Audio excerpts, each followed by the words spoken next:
everyone. Welcome to Solidarity Live. I'm Jocelyn, and I'm here with Dr. America, aka Sanjeev, and we're here to talk about some very less than cheerful things like, the global plague we're in the middle of, our incompetent administration. It's complete failure to put forth any sorts of coherent response to this, but I hear rumors that Sanjeev might have some hopeful things to say. Is that true, Yeah, Sanjeev? yeah. I mean, I think that, I agree that we need to acknowledge like what's not working in order to talk about like how we actually lift ourselves out of this and what we do to, take a lot of our frustrated energy, our anger, and put it into something productive and positive and constructive that has meaningful and lasting impact, right? And I keep rewinding in my mind to what I learned in history about the 1929 October stock market crash. And between October 1929 and March 1933, when FDR comes into office and gets to work, like a lot of people struggled during that time because, similar to now, they had governments that simply did not care. And they also had governments that, even if there may have been caring people, they didn't have infrastructure and policies and programs to implement and deploy.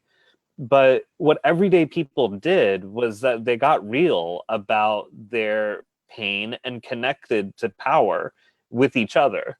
There was a lot of folks who joined labor movements for the first time in their lifetime. They had spent most of the 20s, not really thinking about being part of a union and not really being part of, community organizing. But the more that they realized that, hey, we don't have to live like this, our material conditions can be better than this.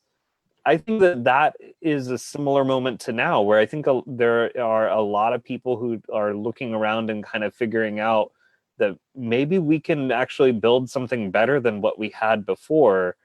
And it's, to me, I'm inspired by those conversations that are less about let's go back to normal to let's do better than what we had before. I totally agree with that. I think that's it's so nice to have you on, Sanjeev, because it's nice to hear that. We were, dear internet, we were just talking about this. It's very easy right now to get lost in negative rumination when it comes to anything political, because one, we're all trapped in our houses. Yeah. Yeah. Two, understandably, people are talking about all the bad parts of this because it's really Yeah. bad and scary. And by the way before COVID, we were all concerned about the existential concerns of things like climate change Yeah. and structural inequality. And so I think I love what you're saying, though, about this idea that instead of viewing this as a time to freak out, maybe this whole system doesn't work if this can happen. Yeah. I mean, the fact that Medicare for All has been doing better, like the people actually have Yes. taken the pandemic to heart to mean that, like, hey, wait a second, maybe a system that hinges on employer-sponsored health insurance is not the right kind of system.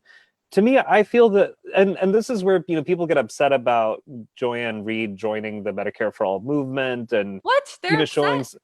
Well, I mean, there are people who are kind of like, where was she, last year, and where has she been all these months? And I kind of feel that, like, movements are made up of newcomers too, Yes. and if we don't like give people space to change their mind and reconsider and, like get reacquainted with, new evidence. Yeah, it is frustrating. Like, I was frustrated with the way that MSNBC and CNN talked about Medicare for All, or did not talk about it, last year, and it was enormously frustrating. But I have to remind myself that I was one of those people who had doubts myself. Like, I joined the Medicare for All movement at the end of summer 2017 because I didn't know I that. I mean, it was, so that summer was the summer that the ACA was, was on deck for getting repealed, right? And we came like Yeah. this close to like it being completely gone, right? And it Mhm. was only because everyday people, especially our brethren in the disability community, showed up day after day and kept pushing their members of Congress that, people rallied around the ACA and in particular Medicaid. and saved, I mean, what has been such an important piece of policy. But at the end of that summer, I felt that, we should never do this again. We should never be in a situation where anybody has to beg their government for such basic dignity. Because, I mean, I'll be very honest, like, I'm a big fan of Medicaid. I love Medicaid. Most of my patients are on it. I believe in the program. I will fight to defend it. But I want better than that. Like, I'm not willing to just sit and settle on that. And I think that was the epiphany that I had towards the end of the summer of 2017, was that why do we keep fighting like this? Like, I mean, and to not have that sense of desperation about something as fundamental and human as healthcare. I became a Medicare for All supporter, by the end of that summer. And I kind of feel that, like, yeah, sure, there are plenty of people in this movement who have been, in it much longer than I have. And the fact that I was welcomed and that I was given space to, learn and speak and participate is something that I want to extend to more people, because we aren't going to win this unless we start creating space for newcomers to come in and to love it in their own way, right? Like, Yes. everybody loves Medicare for All, I think, in a lot of different ways. Like, that's one of the things that I've learned the most about this movement, is that when you ask someone, what is it that you like the most about Medicare for All, you're going to get like a lot of different answers. It isn't a monolith. And I think that, knowing that, we need to create spaces where newcomers can come and, find their own entry point, and like why they may love Medicare for All might not be the same as me or anybody else. And that's okay. Like, as long as they're in it and, helping us win this thing, like, why not? Well, and you're making me feel so hopeful because I do think that people don't like, there is this omnipresent desperation that's put on all of us in America around healthcare, including physicians. You guys have to do so much school, and then you get out and your interns and your residents and you make barely any money, and then you have like, you guys have to basically work for free for like 10 years doing really difficult things before you're even doctors. And it's like, we have this system that is expensive and horrible for a lot of people. And like, I think a lot of, it just doesn't, it shouldn't be this way at Right, any level. right, Like, at right. any level.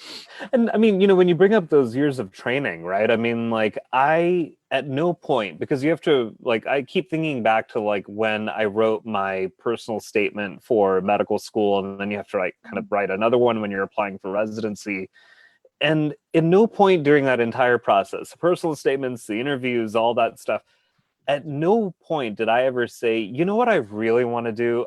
I want to spend time on hold with the insurance company. I Yes. want to argue for Yes. why my medical decision making is reasonable. I want to argue about that to someone who has no idea what my patient has been through.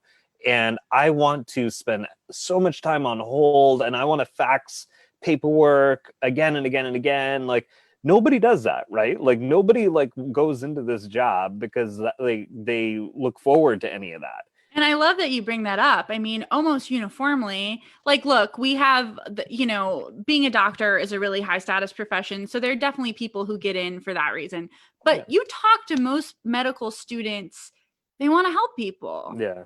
Yeah. Like, It's a there are better ways, there are Yeah. easier ways to make money Oh if that's all yeah. you care Oh yeah. about. Oh, most definitely.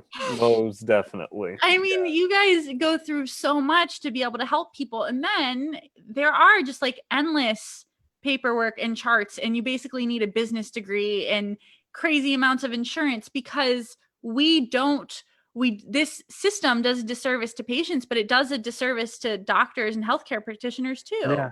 Yeah.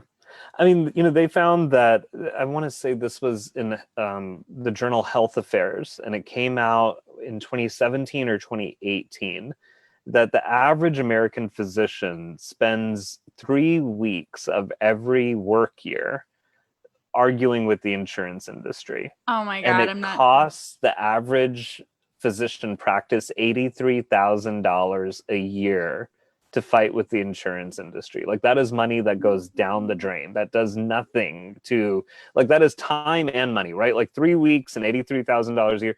That is time and money that does not go towards making a patient healthier. It doesn't go to like a doctor being, like, it doesn't go to our income for sure. Like, we don't get rich off of any of that.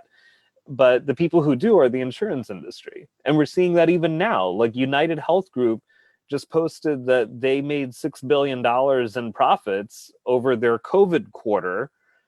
And it's like, and my question is, doing what? Like, what Yeah. value did you bring to this pandemic, in Mhm. the last couple of months that, it makes me feel like, yeah, that's actually money well spent. 6 billion, good on you guys, because you really came through for, no, you didn't. What have you been doing this entire COVID quarter that like justifies $6 billion in profits? And it really makes me sick because I think the problem is the average American, dear viewers, we were just having this conversation. The average American has a job where you can say, this is what I did today.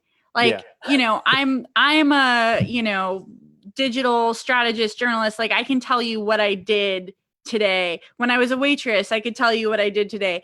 I Yeah. don't know what value these people or the Yeah. finance industry or any of the other leeches on this economy, which have made so much money during this coronavirus Yeah. pandemic, what do they provide? Right. Right. I mean, it's just obscene the amount of money that these guys have made. Like, CVS made 250 billion with a B dollars in 2019. So that's $250 billion, right? Going to one pharmacy company. And it's just like, to do what?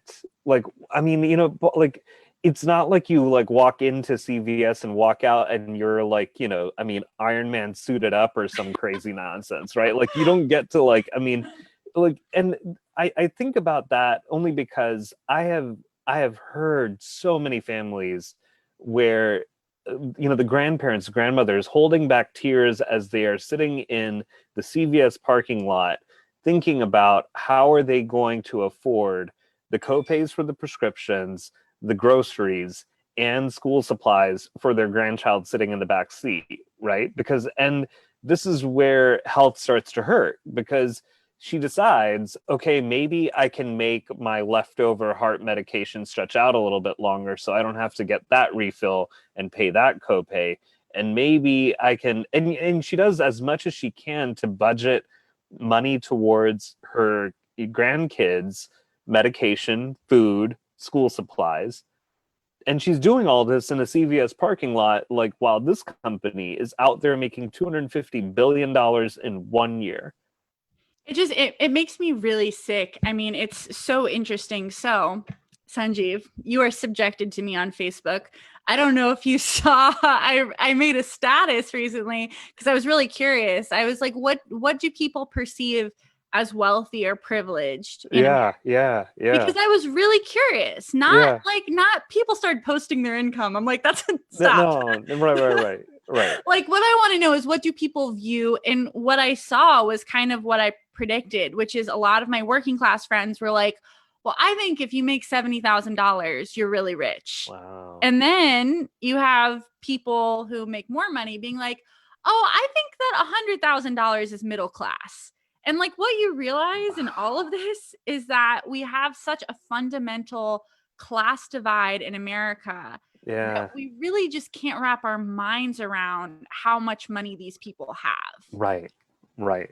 Like, they have so much money that they like own countries, Yeah, like that yeah, level of money. right. And we have people who think $70,000 is like Yeah, the height of yeah. wealth. I mean, I don't know. Does this bother you too? I mean, it's the kind of thing that, what bothers me about it is that I, what I think what bothers me is that we have a political system that narrows our imagination to that, right? Yes. Because it's like, Yes. I don't think that people come up with that with that idea on their own.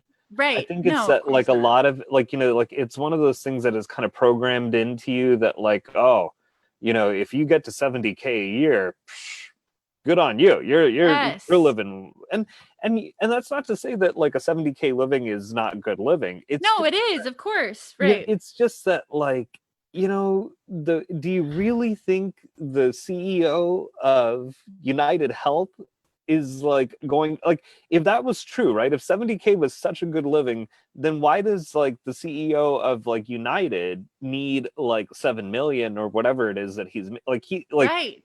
it's like, I mean, Exactly. it's like anything Exactly. less than seven figures, and that too, like high seven figures going into eight Mhm. figures, and this guy is like, what am I doing here? Why do you like, I'm about to walk. And I know that, we know this. The most disturbing part is these people don't actually do like the more CFO type of thing you are Yeah, in a corporate, like you're not doing that much. Like right. you could tell your secretary, like, hey, I'm just gonna go on some business lunch and then Yeah, call for 4 days. Like right. our government is subsidizing this. Right, right. And that's when, I mean, and the saddest thing is that the people making 70K a year ask the questions and have the skepticism about how are we ever going to afford Medicare for all? Exactly. And it's like, sister, like that is not like, that is not going to be on you to worry about. Like, No. it's actually, you have more to worry about. Like, how are you going to afford the status quo? Because like that to me is like the real question. Like, you have nothing to worry about as far as like how are we going to afford Medicare for all. We can totally afford it. You've got, I mean, like, psh, like somebody's not going to be reaching into your paycheck like every like pay period to go and like, like give it to an insurance company who then Right. tells you no. Like, it's it's the end of that. And yeah, if you're the insurance company executive, like, yes, you should be nervous. You're the one that, like, at $70 million a year, yep, like, there's great reason for you to sweat this out. And I don't think anyone needs to make $70 million. I Like, mean, yeah, I feel like once you've got, maybe this is radical of me, but I feel like once you've hit the 50 million mark, like that is more money than anyone could spend yeah, in a yeah, lifetime. I right. don't care how smart you are. But the I mean, problem, like, it's like, so you're talking about 50 million, right? Like 50 million, just even mathematically, that is 1,000 stacks of $50,000. damn, that's a lot. Right, right. So it's sort of like if like, if out of 1,000 stacks of $50,000, if like five of those stacks like went away, like, you mean to tell me that you wouldn't be able to like, make do with the other 995 stacks of Yes. $50,000? Like, I mean, Well, and it's funny you bring that up because I think this is the communications breakdown we have when we're talking to ordinary people. It's like, oh, well, yeah. you're jealous of that wealth. It's like, no, I mean, Mm-mm. if these people could have their wealth and just have it, I really personally wouldn't care. The problem Right, is you have these people using their power and influence to keep ordinary middle class people right, from being able to afford education and right, healthcare right, and end of life services. right. I Like, mean, if Jeff Bezos, like at Amazon, right? Like if they had like, the best paid sick leave policies in the country, like right. if like, if they were outpacing the world on maternity leave and paid sick leave and Yes. workplace safety, and if they were setting standards that were impossible for everybody else to reach, like if they were that good, I would not care that Jeff Bezos is on the way to becoming a trillionaire. I would not care about that. I would not care that he has a hobby of space exploration. Right. Like I wouldn't care, Right. because it's sort of like, well, Jeff, like, you did right by your people. Like, Yes. like there isn't a single person in your, company who struggles with student debt or with, with paid leave. Like all the moms in your, field do great. And like, it's like, okay, like if everybody had like, fantastic standards of living, and that too, like, as you're saying, like not wealthy, but just like, they had like, I mean, just security and confidence and reliability in their life, and if they could really point to Amazon and say like, Amazon, did right by me, and if every single person in Amazon could, could say that, then I probably wouldn't care that like, okay, Jeff, you're on your way to trillionaire status. Like, I don't know what you do with that. Like, that's not a status that I aspire to, but do you, bruh? Like, Yes. if Amazon was that, but don't go off like, telling me about like your next new rocket and like, space exploration and like, I really don't want to hear about all that when like you can't even get like, your warehouse to be a like hospitable place for human beings to work. Right. Well, and it's something that we've become so accustomed to, we forget this is actually things have gotten there's this fallacy in human thinking. I think we love to think that history is hurtling towards a better place. And of course, in a lot of ways it is. I mean, I think the growing consensus is around cultural issues, things have gotten a lot better. And around wealth and structural inequality, things have gotten a lot worse. Like I have a lot of friends that live in Detroit, and it's really interesting. A lot of issues with Henry Ford, of course, but it's really interesting how for a while the car industry had transformed that region of the country Yeah. into a place where everyone could have middle class incomes Right. without higher education. Right. Right. And then with the devastation of the US manufacturing economy, now it's a very poor area, Yeah. which like the psyche of that and what it's like to be in a region which a generation ago was one of the richest in the country Right. and now is one of the poorest in the country. And that happens all over America. Yeah. Yeah. So many places where people like Henry Ford used to actually be wealth creators. Yeah. Yeah. And And now it's like you're saying Bezos well, isn't doing that. and I look at like and I look at even just like the smaller wealth creators that we could have, right? Yeah. Like, I mean, like, to me, one of the things that doesn't get talked about enough with Medicare for All is that if you were to take, like an aspiring entrepreneur, like a micro Jeff Bezos, somebody who doesn't even really want to become the seller of everything, like, they literally just want to come up with like a new Kindle, like, let's say Yeah. that's what they want to do. And you told this person, okay, you don't have to worry about healthcare anymore because we got you. Like, that isn't a reason to stick around at a crappy job. That isn't a reason that you need to worry about, are you going to go broke if you go to the doctor? Like, healthcare is not going to financially bust you. Right. I feel like there are so many people who would bet on themselves Yes. because they would be like, oh, wait, so I don't have to go and answer to this jerk of a boss because I am so desperate to cling on to employer-sponsored insurance.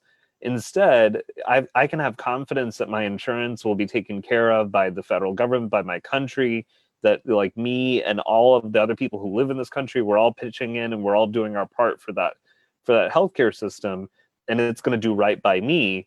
Maybe I can bet on myself. And the reason why I have confidence that this would happen is because it happened with Chip.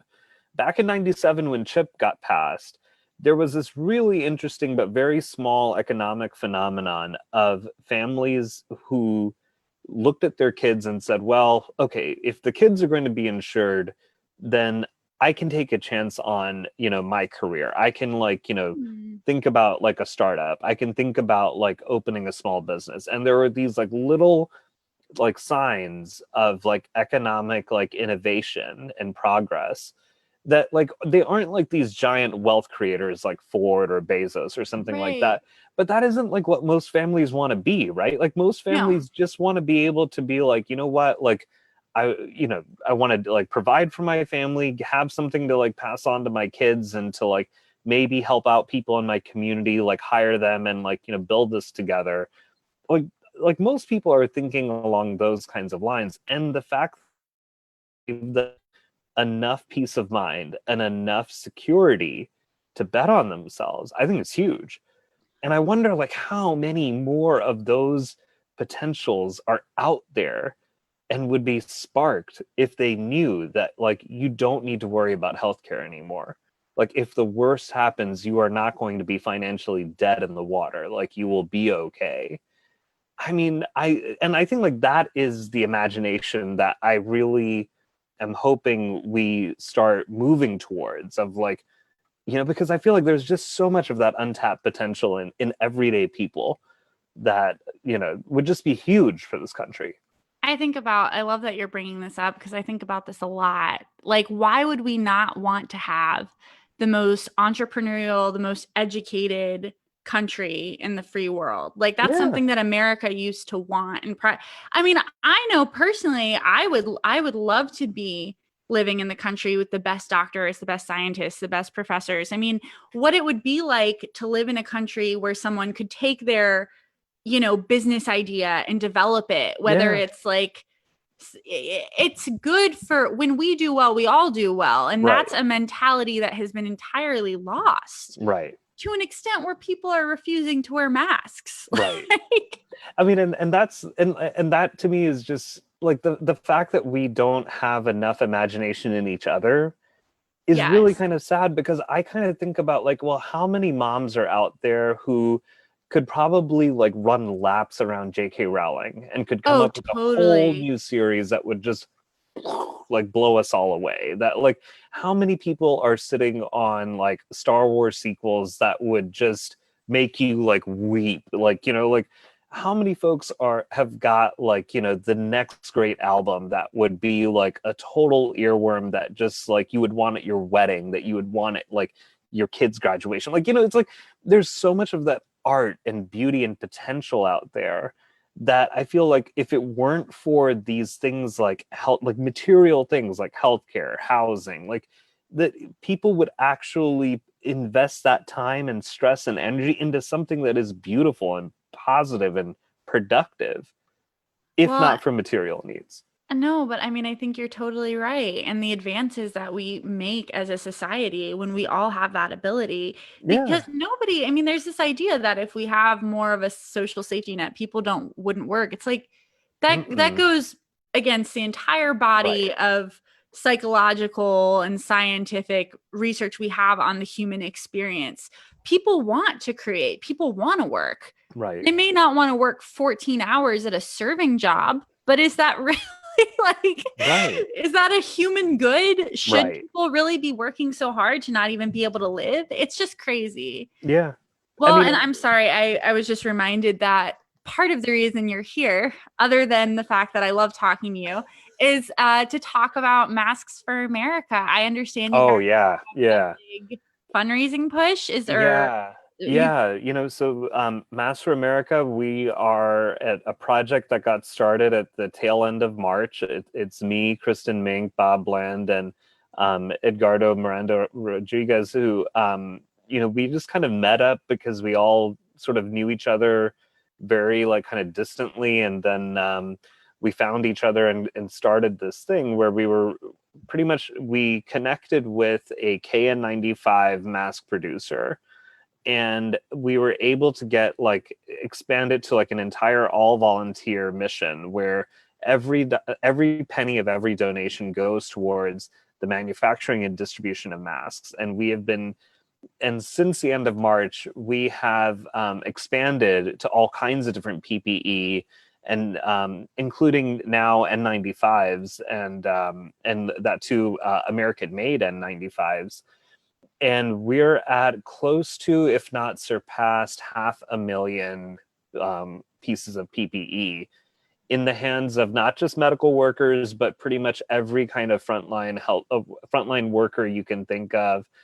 We have donated to Black-led organizations that have been part of the racial justice movements that have reignited this summer.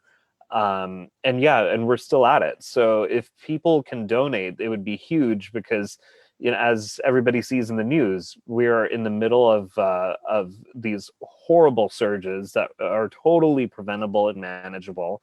And we really still need a lot of masks in a lot of hands and a lot of people to protect them from this virus. So if people can go to masks, plural, number 4, america.org, and donate what you can, if you can. And if you're a group or an organization that needs masks, go to the same website, masks, the number 4, america.org, and we'll see what we can do, and and get masks to people, because we've been in, across the country in Puerto Rico. We've reached out to indigenous tribes and clinics and helped them get masks. And so, we were, I have to be honest, when I started with this endeavor, I thought that, okay, we'll be there for a few weeks, maybe like, a month, and then, bigger operations will probably come along and will be obsolete because either the federal government or like some other larger entity will, take this on. And no, it's like, the federal government has not responded to the need for masks. Like, we do not, like, the Trump regime will force meat packers to get to work under the Defense Production Act, but they're, still dragging their feet on really effectively using the DPA for PPE. And it's shameful because, like, we know that this is like one of the best defenses that we have against this disease is wearing a mask. Well, and it's, I mean, first of all, I think what you guys have done is amazing. And I'm really grateful that you and Bob and everyone else is just taking this on. But, Bob made this point on one of our streams, like, you shouldn't have to do this. Oh, yeah. Yeah. It's ridiculous. Like, we're talking about the intervention here is so straightforward and easy. Yeah. Our federal government should be sending everyone a huge box of masks. Like, so we have the money to bail out the airplane industry, but we don't have the money to send everybody some wearable cloth. Like, this is not an expensive way to save hundreds of thousands of people. Right. And if mask wearing had been, I mean, so, a lot of people have asked me, like, well, weren't we told not to wear masks, back in February? And I remember that time. Yeah. Yeah. And, when I look back at that time, I felt that, well, we were reasonably worried about a small supply and healthcare workers needing them first, and that we didn't want to leave health workers shorthanded because the general public had taken up all the masks. And I think that what we should have then, and what I'm willing to say now, is that why were we fighting against each other? Like, why shouldn't have been that, like, oh yeah, masks, everybody needs them, healthcare workers, we got you, general public, we got you, there was never a well orchestrated response where, instead we were telling this group of people, don't let this group of people over here in healthcare go without masks. It should have instead been like, how are we going to make sure everybody has this basic thing? Yeah, because it's not, I mean, I always, so a good friend of mine, and maybe yours too, I don't know. His name is Dave Freeman. He was the chairman of the EPA under a couple different presidents, and he died recently, tragically. And one of the things he said a lot that I think about all the time is that when he first started the climate fight, it was, they perceived it to be a technology issue. Yeah. Like, oh, how are we going to find the technology to stop climate change and do all these other things? And we are now in this moment where the technology is very available for climate change or coronavirus in this case. Right. And there is just a complete dearth of political will to save our own citizens. Right. It is bizarre. Right. And he used to talk about the psychological confusion of that. Like, if you have solutions, why wouldn't they be implemented? Yeah. And, I often feel that political will is a reflection of cultural will too. I mean, I think that, like, the fact that you have Democrat politicians who now are willing to say the words Black Lives Matter, whereas like 5 years ago, that was considered a ludicrous taboo thing that you never say that's for those radicals over there to say. I think that I feel that, like, that is the work of culture to, of like those of us on the ground to, create these spaces where we build political will. And yeah, when it comes to masks, it shouldn't, like, to me, mask wearing is actually easier and should be easier than Black Lives Matter, right? Because it's like, to me, like the mask wearing thing, like with the Black Lives Matter part, I feel that, we've had so much of American history and culture where we have lived, sometimes at no fault of our own, very segregated lives, and we've been really apart from each other, and we haven't known, like, we haven't understood and communicated with each other very well. Whereas with masks, I just kind of feel like, okay, like everybody has seen the medical show, like surgeons wear these things during surgery, like, during operations. We've all seen that, like on any TV, right? Like on medical dramas, on like real shows, whatever. And so like masks are not like that, like it shouldn't be a political or cultural hurdle, No. you And know? and it's really interesting to me because I don't think I know anyone in my own personal sphere who like is one of these crazy internet people that's like the masks is a conspiracy to Yeah. like I don't think I know Yeah. anyone like that. But I know tons of people who though they intellectually accept the dangers of COVID or whatever, just don't wear them. And like when I walk outside in my, apartment in Northwest DC, I see tons of people jogging, walking, no mask. I'm like, Yeah. it's Yeah. such an easy thing. Yeah. And I mean, it's, it is the kind of thing where I really, I really regret that it became such a political statement. Yes.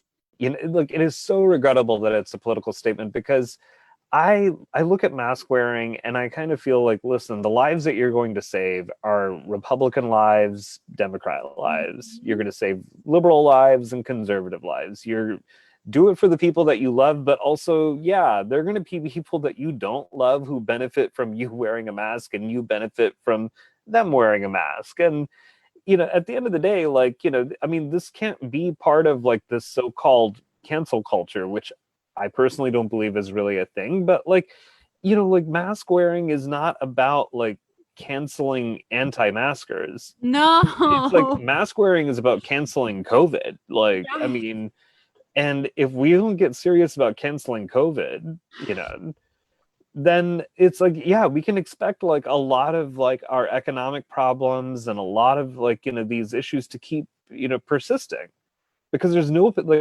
recovery, like there's no economic recovery without canceling COVID first. Well, and it's so interesting you bring that up because I mean, one thing I think you and I talk about a lot is it's like when did politics become so political for lack of a better word? Like there I feel like, people talk a lot about this Eisenhower era of more moderate conversations where it's like okay, there are certain human goods we can all agree on as citizens of the United States of America, like and if there's a pandemic wearing a mask should be one of them, right? Yeah.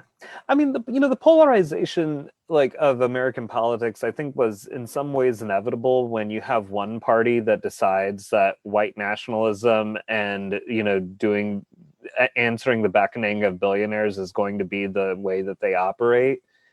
And that's, and they're going to put all their chips in that. Like, it's going to be all about like, yeah, let's, make white supremacy feel pretty good, and let's make these billionaires feel good. And that is what they function on that side, right? And they have committed themselves to it.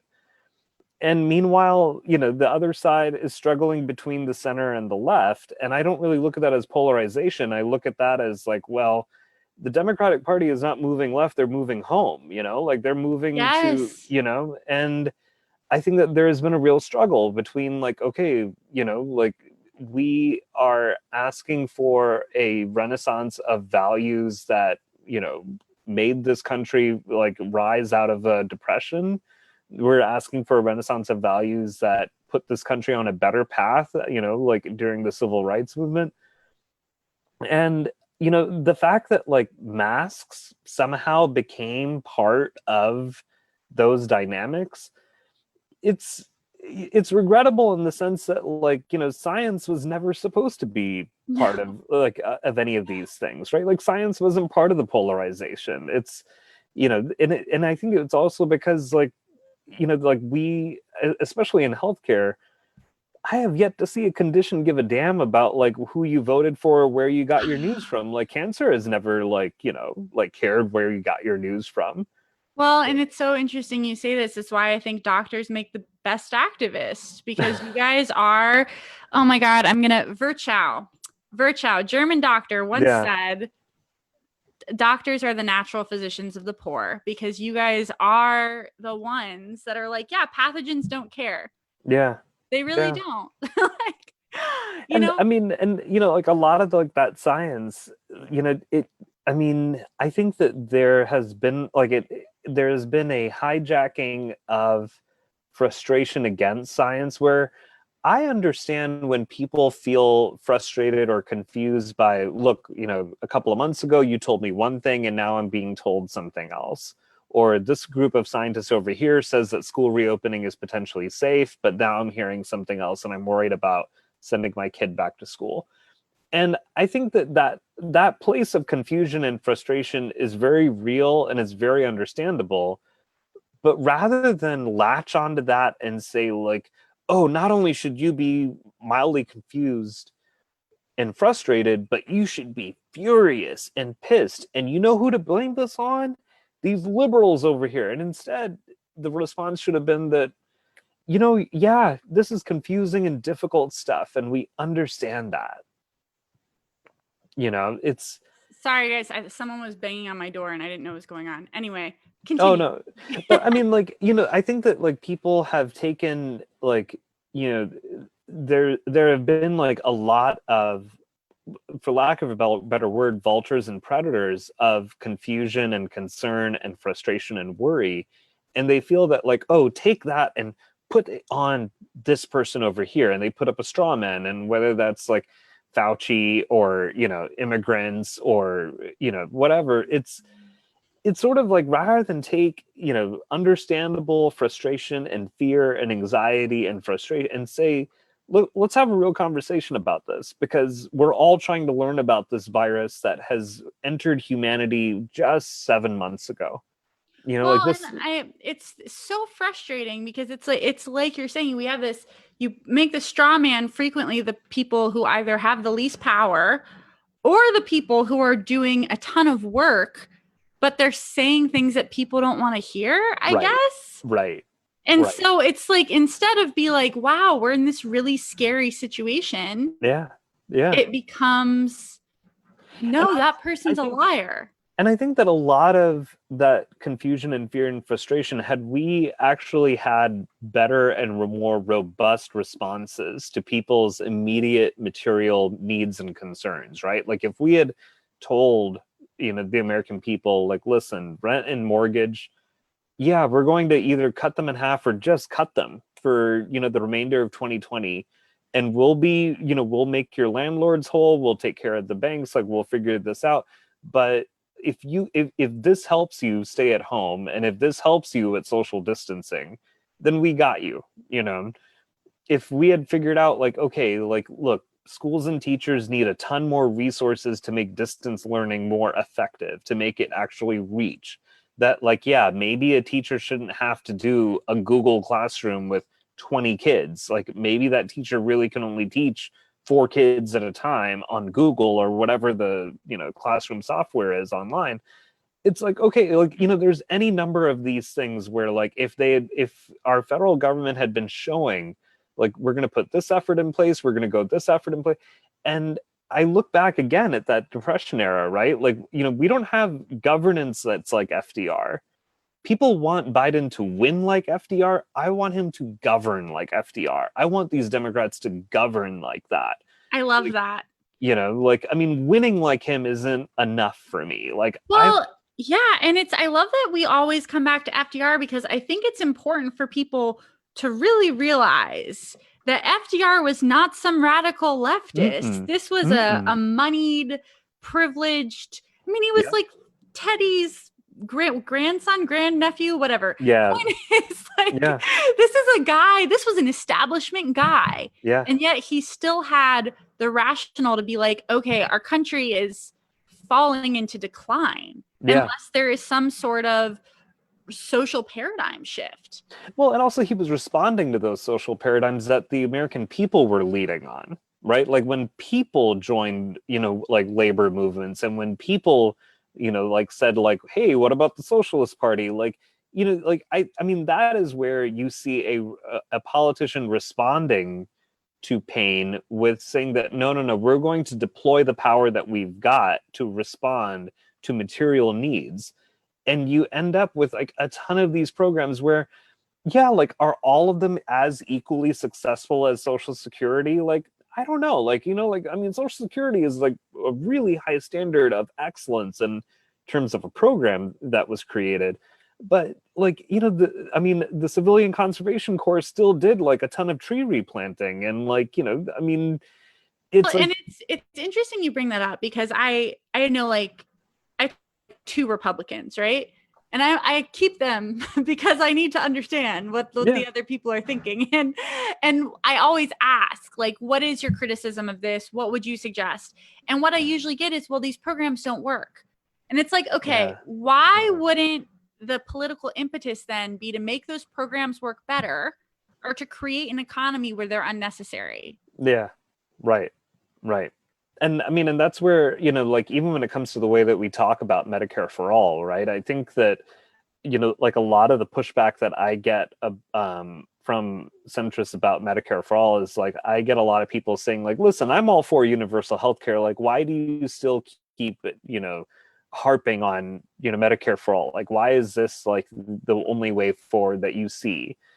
And what I say is that, let's talk about this word universal for a second, because I want to make sure that we're all talking about the same thing.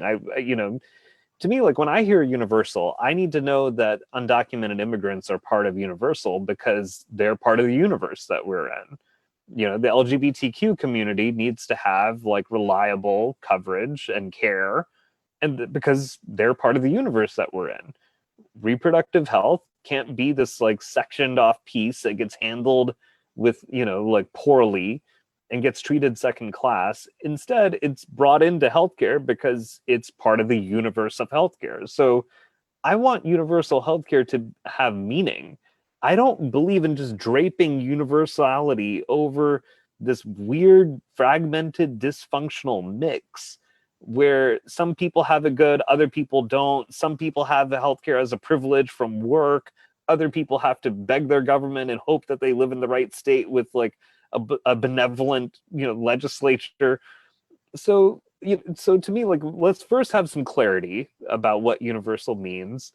The other part, especially during a tough economic time like this, is that, it's really important for care to be continuous, coverage to be continuous.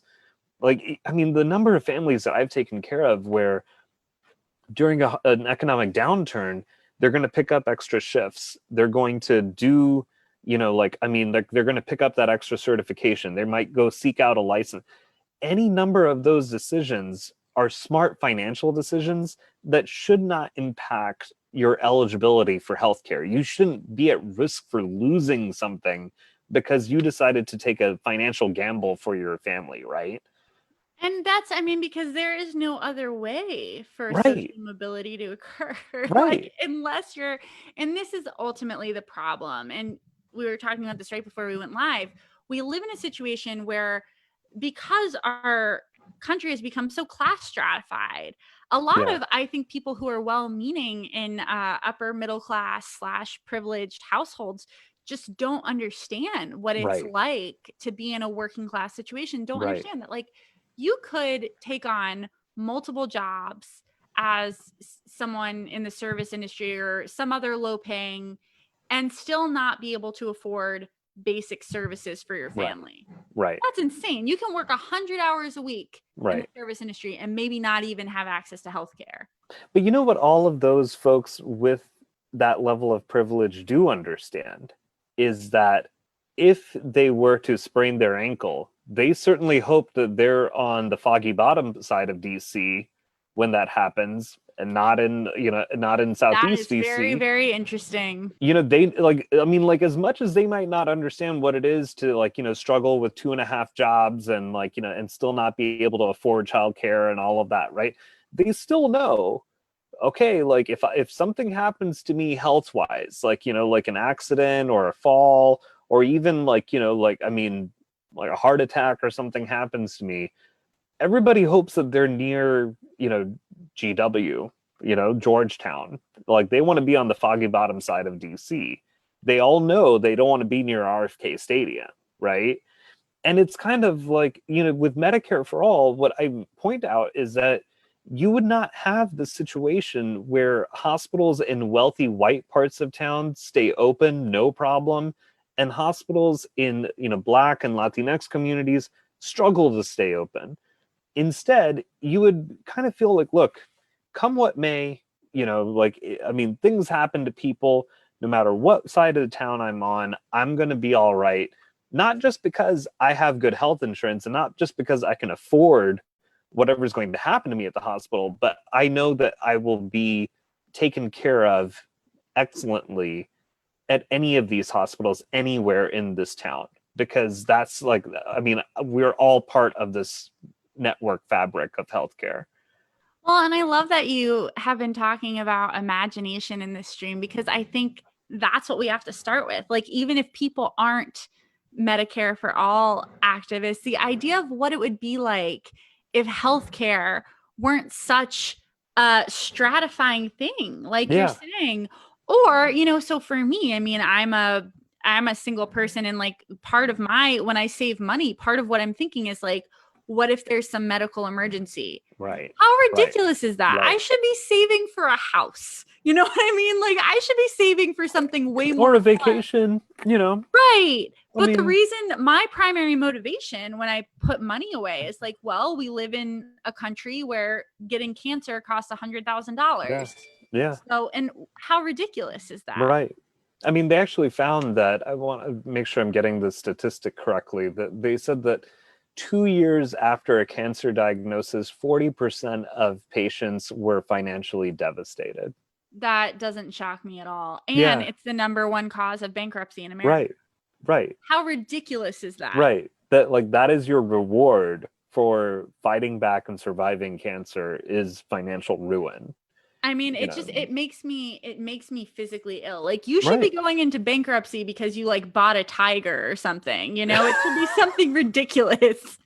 It shouldn't be getting sick. And right. you hear all these horrible, horrible stories of Yeah, people, losing their spouse yeah, and being left with the financial devastation, not just of losing a partner, which is already financially devastating, right, but right.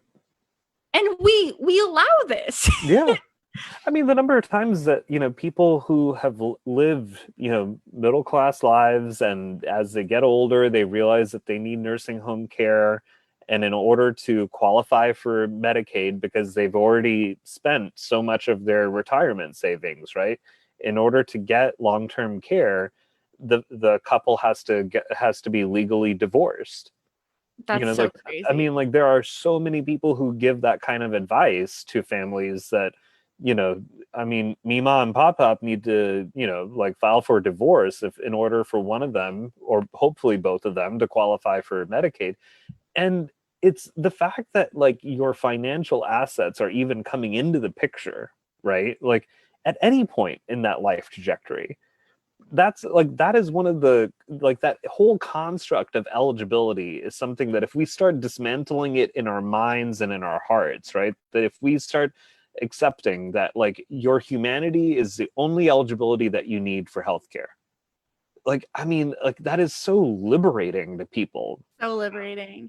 And it should, because we have the resources. Yeah, Like, shoot, circling back CVS to what we're makes $250 billion, like, in revenue in 2019. Like, United Health Group, like, just had, like, and that too, when United Health Group, when they made that $6 billion in their COVID quarter, that was their most profitable quarter oh, in the company's history. not happy about that. And Mm-mm. that's where it's like, when people say, like, how are we going to pay for it, I'm like, right over there, like, it's Yeah, how, I mean, I think you pointed this out. The question should be, how can we pay for the system we already have, where we're yeah, subsidizing yeah, an unnecessary and entirely ridiculous industry. Right, because It's we've just, decided that the CEO of CVS and the CEO of United Health Group, they must have a multi-million dollar salary. well, Like we've sure. decided that that line item there is non-negotiable, right? I mean, Sanjeev, I feel very strongly about people I've never met owning yachts. I think that's great. Like, good for them. I can't wait to watch like all their ridiculous reality TV spin-offs. Oh, sorry, Yeah, I'm angry. but I mean, but I think like this is like one of those moments where, you know, we can kind of connect with people. And I think that the more that like we're able to take the shame out of pain Yes. and talk about like how do we bridge these gaps between pain and power and not let shame be an obstacle, you know, to us recognizing each other's humanity, and let that be like kind of the bond that keeps like us in organizing and in solidarity and moving to something better than like, you know, like, because I really cringe and worry about this whole returning back to normal thing, Don't because want that. No. normal was so sucky. Like it was So just bad. so bad. Like Oh my God. I really want to be careful about how much of that normal we go back to, because I really don't want to go back there if like on all fronts, you know? Well, and I know that we're going over and we should wind down, but I do want to say one more thing.